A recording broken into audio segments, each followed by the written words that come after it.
Record should reflect we've had a lengthy bench conference in this matter. And Mr. Brown brought forth the point that this case, in some form and or another, was previously adjudicated at preliminary examination in June, and the case was dismissed. When I say the case, I guess I'm talking about the factual circumstances of this case, because it was then reauthorized against this individual. This case, then this one then coming. What happened on the reauthorization is that a count was added.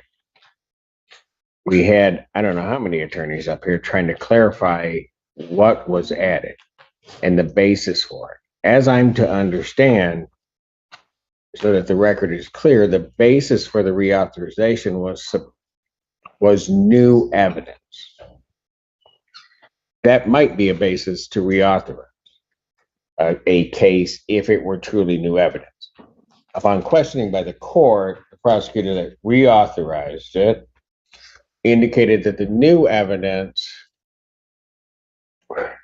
was the body cam footage from the police agency, which existed at the time of the original case. And that I don't know under what definition of new that even falls, but that the case was previously dismissed because there was conflicting testimony as to whether or not the backpack was blue or whether it was black. They went back to look at evidence which was already in the possession of the, or available, I should say, to the people, of the color of that backpack, determined the color, and then brought this new case against this defendant. The reality is, don't care how you dice it, slice it, cut it, that's not new evidence. That's just evidence that wasn't looked at by the people at the time of the original case. And quite frankly, I probably would have had a lot more to say, but we got a lot here today. But I will tell you that I told the prosecutor, and I'll make it very clear, that is not new evidence. It shouldn't have, this case should never have been reauthorized, because it's not even really a reauthorization, because it's really a nothing. This defendant should not have been before this court on this charge, had to go through that entire process. This witness should not have had to be here. They should have just admitted to their mistake from the very beginning, just called it and said, we blew it. They've blown it. This case is previously dismissed. This one, albeit a reauthorization, this court is ordering that it is dismissed, and these charges are dismissed against this defendant given what's happened with prejudice. Sir, you may step down. Thank you. Okay, so the people of the state of Michigan versus Jeremy Shue. Al Chemilowski for the people. Good morning, R.J. Kill on behalf of Jeremy Shue. Jeremy, would you state your name for the record? Jeremy Shue. Thank you. Your Honor, today we adjourned one of the R&O charges against Mr. Shue because we didn't have a medical. I'm not sure we still don't have the medical, but that being said, in the interim, Mr. Shue wrote a 2-page letter to me basically saying that I should be disbarred. He refused to see me at the jail. So obviously there's been a breakdown in attorney-client privilege. He has every right to be represented by an attorney who obviously doesn't want me. I'll leave it in the court's discretion. I'm asking to be withdrawn. That's me, sir. Go ahead, Jeremy.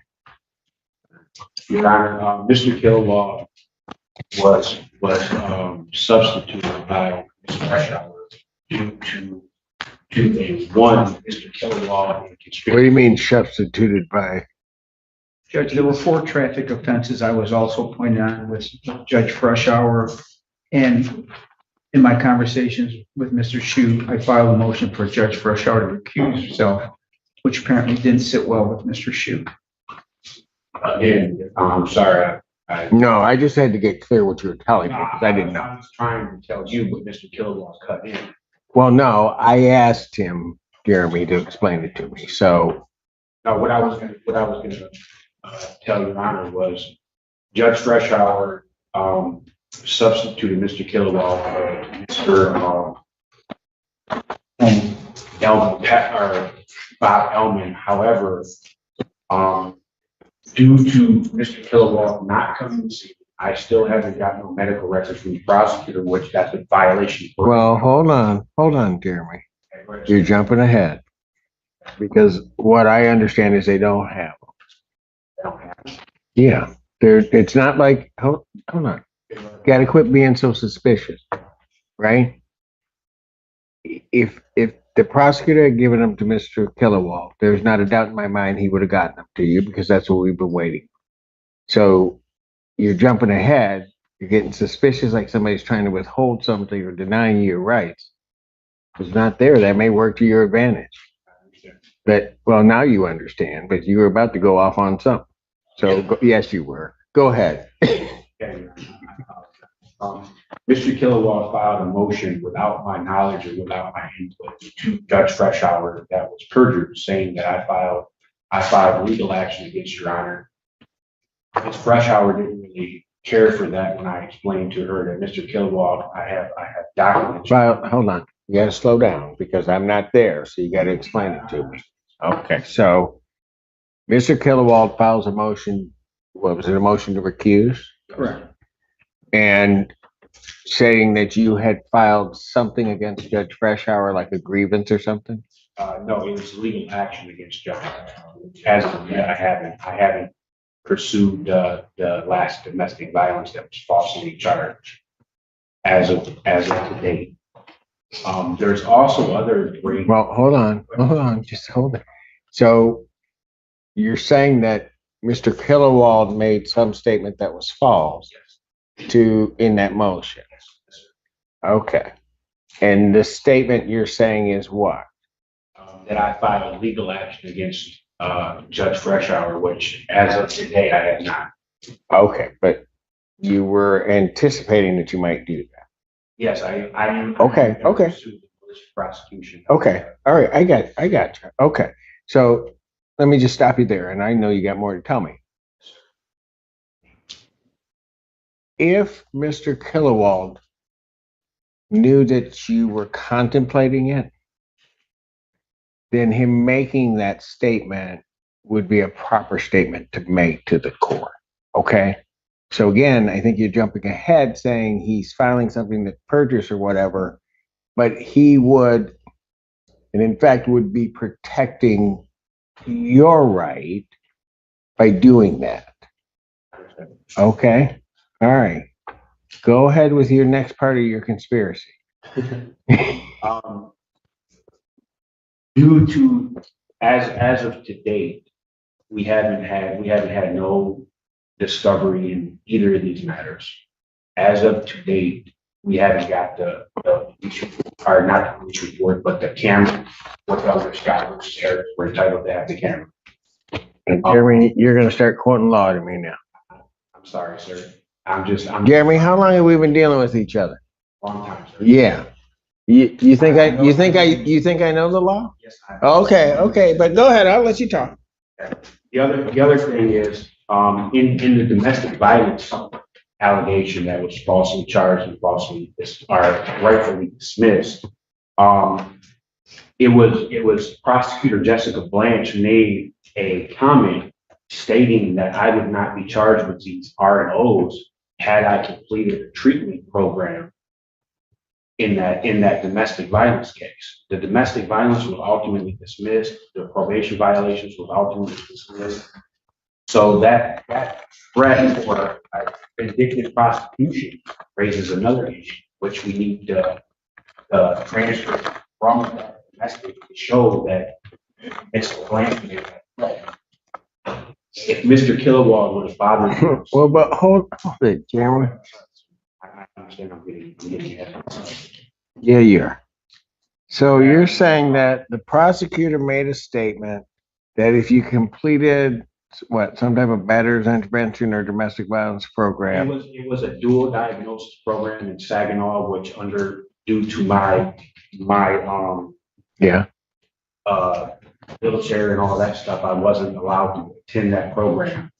And Judge Conlon ultimately dismissed the probation violations Okay. due to the ADA violation of the program itself. Right. As of now, I sat in jail. I was out there doing what I needed to do. I was threatened by the prosecutor and falsely charged domestic, where I did 4 months for misdemeanor. The domestic was dismissed. The witness intimidation was brought up, ultimately dismissed. Okay, Jeremy, I'm going to stop you again.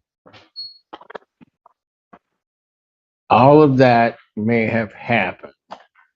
I'm not understanding what that has to do with what's before me. I understand, sir. It plays into the vindictive prosecution of this case that we're setting here.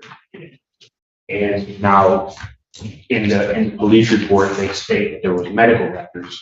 However, one of the reasons Mr. Kilwall, our communications had broke down is because he gave me, with the prosecution knowledge and coming from the prosecution office, gave him, obviously, he gave me personal information, sergeant victim, of the last time he was here.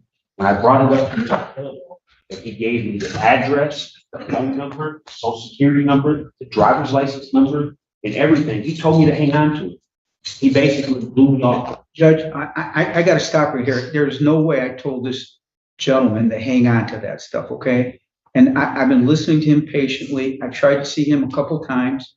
He refused to see me. The one time he did, it lasted 30 seconds. He turned his wheelchair around, said, "You're fired." So he can talk all he wants. Anyways, he gave me documentation. I had to bring that documentation up to a sergeant at the jail on camera and give him that documentation because I felt that I was being set up for another witness intimidation case, which the officers involved in these matters, I have no hostility towards. I don't have no ill will towards. I don't mean them or their families any harm. I'm not a violent person. I was outside of jail doing what I needed to do. I had that information. It was like, how did this information get from the prosecutor, Mr. Kilowog, to me? Okay, all right. So Jeremy, hang on a second. Let me assume for the sake of argument that what you're saying is true. Okay? Let's say the prosecutor turned this over to Mr. Kilowog. Mr. Kilowog gives it to you. Let's just, for the sake of argument, I don't know that it happened that way. I don't think necessarily it would. You say something to Mr. Kilowog. Mr. Kilowog goes, "Well, just hang on." Okay? That's what you're telling me. So the conclusion, hold on. The conclusion you jump to is that Mr. Kilowald is some part of some conspiracy to do that to you, right? Yes, Okay, Mr. Jeremy.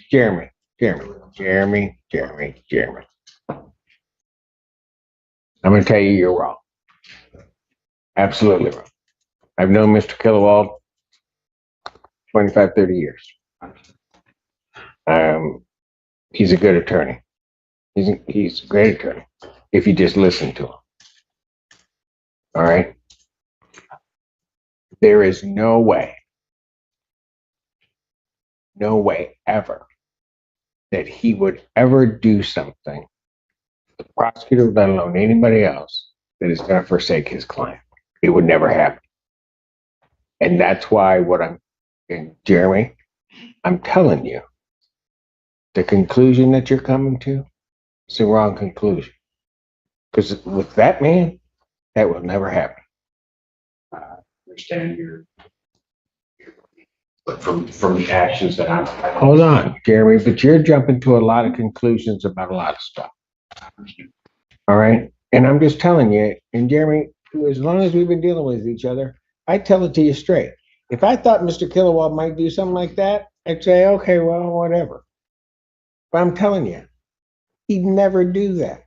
Ever. It does, okay, but Jeremy, what if you say something to him, he misunderstands what you're telling him and says, just hold on to it? That could have been possible. Okay, then Jeremy, I'm saying if that's possible, quit jumping to the negative. I'm telling you, jumping to the negative with this man here is just wrong.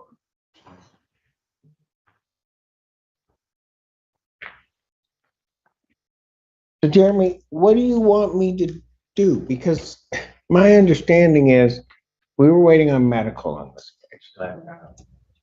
Right. And so maybe, Jeremy, if you talk to your attorney, maybe there's something else that's going to happen. I'm willing to, if you would like to hold off on this, I'm willing to speak. It hasn't came up. Okay, but Jeremy, Sorry.